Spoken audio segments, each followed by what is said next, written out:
കാലത്തിനൊപ്പം അഭിമാനത്തോടെ Sanju fashion, SBT junction, Sreekrishnapuram, Palakkad.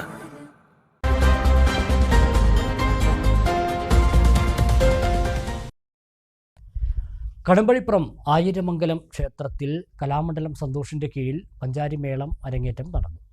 വിമുക്ത ഭടന്മാരായ Haridas ഹിമശൈലം, Sreejith Menon, Ramachandran TP, Anilkumar എന്നിവരും അഭിനവ്, അഭിഷേക്, ആദർശ് എന്നിവരുമാണ് അരങ്ങേറ്റം കുറിച്ചത്.